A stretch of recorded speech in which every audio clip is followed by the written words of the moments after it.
On today's episode of Anime Afterthought, Black Clover, episode 163, Dante versus the captain of the Black Bull Squad. Okay, I am supremely excited for today's episode. Last week we left off with, well, dare I say it, one of the best battles we've seen in a long time. The war between the Spade and, well, every other country has officially begun, and each member of the Dark Triad is making their own move. Xenon has captured William and decimated the Golden Dawn. Vonica has decided that it's time for a little reunion with Laura Pichka. And Dante, the de facto king of the Spade Kingdom, is on a quest for the second arcane mage, which he just happens to show up at the Black Bull hideout. Yes, his target is none other than Yami Tsukihira, captain of the Black Bulls. But with Yami gone, it's up to Asta, Ghosh, Vanessa, Gray, and Henry to hold down the fort. But even with their 6 months of training, they proved no match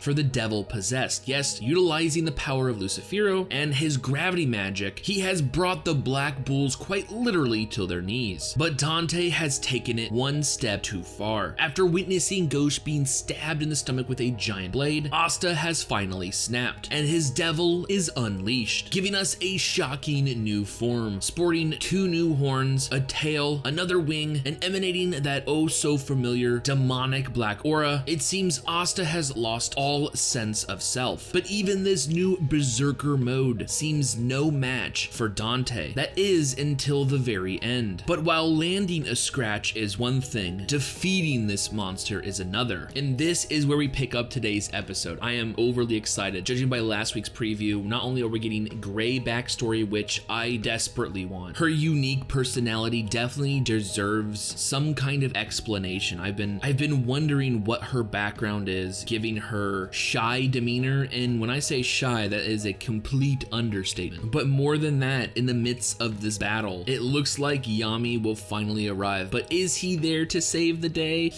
Well, you know what? Let's go ahead and find out. So without further ado, let's go ahead and jump into today's episode. See, if you can master gravity, you have a super good advantage. This infighting move, I'm assuming it's some kind of combination between lightening the limbs and then heavying the limbs about like right on contact. So you get the speed of super light limbs and then the impact of something super fucking heavy. Not 100%, I mean, that's how I would use it. Oh, here we go. What? She's a cutie. Yo, $5 says these chicks are ugly. Well, I mean, I guess not. I kind of get the Cinderella reference. Imagine your family treating you like that. I guess this is where she gets her apologetic nature. Wow, 5 years? Putting up with that shit on a daily fucking basis? You gotta give her credit. Oh, fuck them, right? Yo, that whole family was fucking disgusting.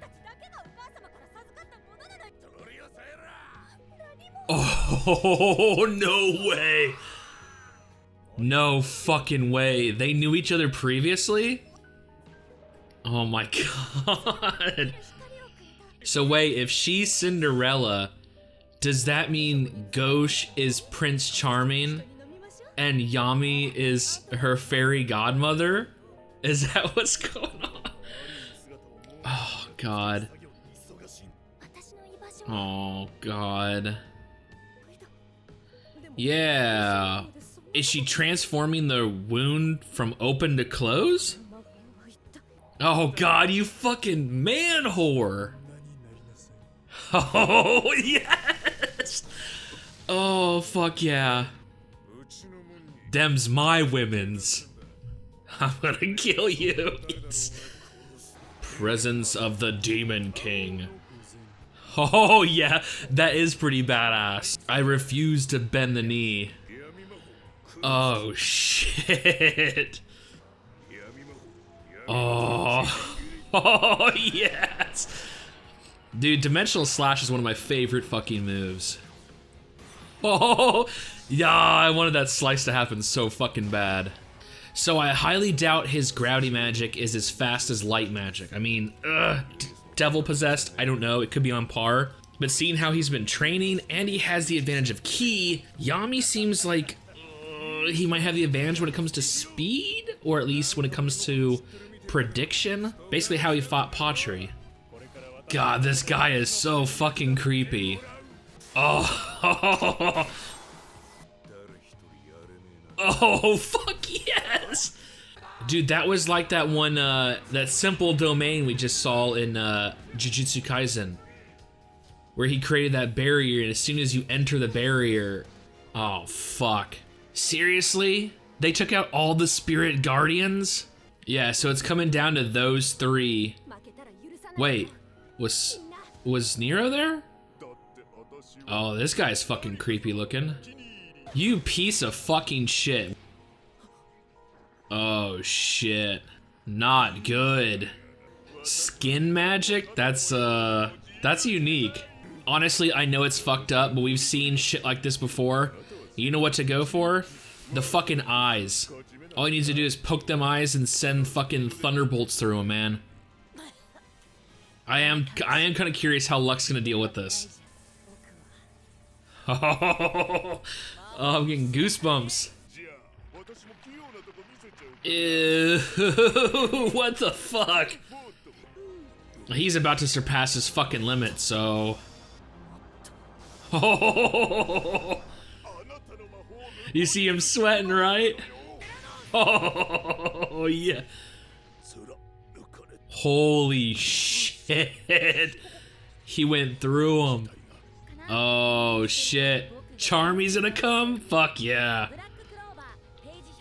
Okay, so does Gray not have transformation magic? Am I missing something? We get her backstory that finally fills us in on why she has this extreme timid nature. I mean, she quite literally, like you guys said last week, is Cinderella. From what looks like to be a well-to-do family, she is the lowly stepsister, the ugly duckling, and she is treated as such. I mean, she's literally doing all the chores. And even when she acquires her grimoire, it's all in some kind of effort, although it be in vain, to garner their approval. So when she transforms into her stepsisters, the way they reacted was so telling how fucked up and nasty their family truly is. So that explains her personality traits. They went one step above that, right? We get to see their first meeting. Gauche and Gray actually met before the Black Bulls. Unbeknownst to Gauche, I mean, he's knocking on death's door, so we really can't ask him right now. Fuck, I hear he's one of the smartest of the Black Bulls, so maybe he already fucking knows. But to see him actually save her, that was huge. So when it comes to overall backstory, this was so enlightening, but somehow this has evolved in even a bigger question. What is Gray's magic? Why is everyone, including Vanessa and even Dante, so impressed by what just happened? Now, I don't know the specifics of her transformation magic per se, but couldn't it just be transforming a open wound to a closed wound? But Dante reveals not only is Vanessa arcane, it looks like Gray is arcane also. I mean, I'm pretty sure you guys told me that arcane stage is basically unique magic or magic that defies logic, but everyone is so impressed when she heals Gauche. So the question is, if this isn't transformation magic, then what the fuck is it? And I highly doubt we're gonna get a fucking answer before 170, which really pisses me off. Anyways, another person that I am overly impressed with is Luck. Now, our little cherry berserker has been a wild card since day one. This dude, which shown in the dungeon, is basically a non-stop brawler just looking for a fucking fight. So I was so excited to hear that he set out to fight one of these dark disciples, right? Because as you can see, the spirit guardians really don't live up to their namesake. I'm pretty sure when we were doing the filler arcs, you guys told me just wait, spirit guardians are kind of meh.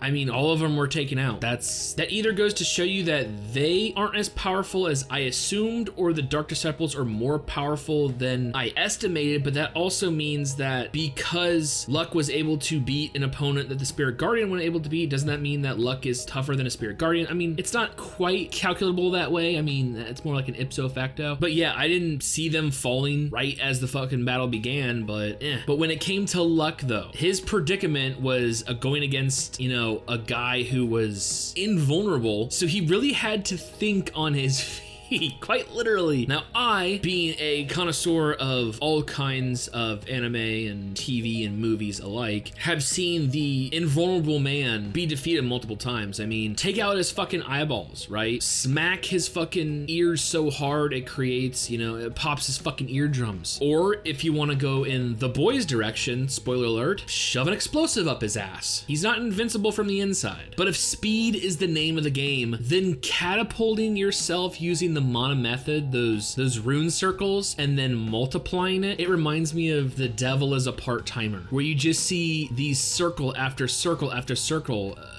adding or multiplying or taking to the power nth of, like, his speed was literally so fast he ran through the motherfucker, like just like a actual bolt of lightning. And I was just shocked. Like I said, I guess that's one way to do it, right? At least you don't have to fucking resort to shoving explosives up someone's ass.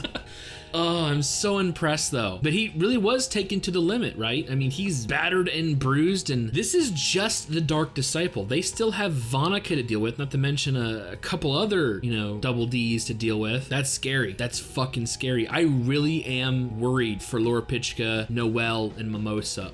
I'm pretty sure Nero's there. These Dark Triad members are fucking scary. I mean, just look at Dante, right? As soon as he discovers that there is another arcane level mage, and it just happens to be a woman, it's like, okay, let's end the fight with Asta. This is getting boring. I'm gonna go hit on them. Like, was he even taking Asta seriously? Like, it looks like no. I mean, he fucking dropped him. We see literally him drop out of the air, and he's going to claim Gray and Vanessa as his. But luckily, our main man, Captain Yami Sukihira, steps up, and he is there to fucking stop him, and I loved it.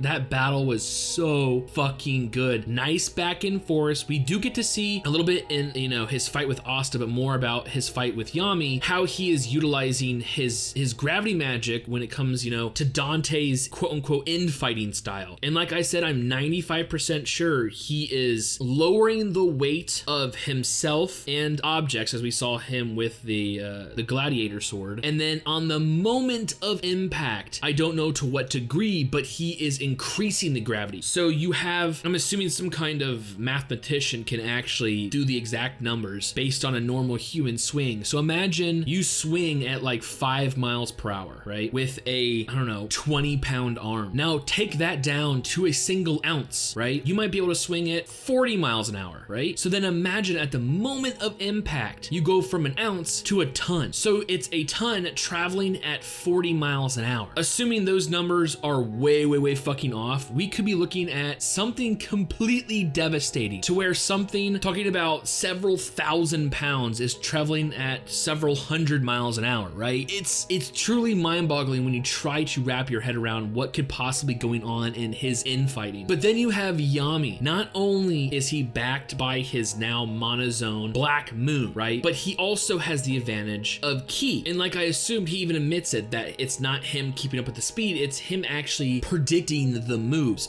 Once again, we see this being utilized against, Patri, but there are some limitations to it. So when it came down to this final duel, where it looks like Dante wants to end it, Yami compressing Black Moon into a smaller barrier basically created his own simple domain, that once Dante went for that finishing move and entered that area, that barrier, the monozone, Yami was able to detect it, thus ending it with the Dark Cloaked Lie Slash. Like I said, the battle between those two, it started off badass when once again we see, presence of the Demon King, and Yami is such a badass, he does not bend the knee. Going from there and seeing all the fucking awesome animation between the two, the nice back and forth, and then ending it out with him actually getting a good blow. This was an amazing episode. Not only did we get character and story development, but we got some badass action, as well as the upcoming battles and even the mystery of Gray's magic to keep us hooked. I fucking loved every second of it. So with all that being said and more Black Clover next week, I honestly cannot wait for future episodes.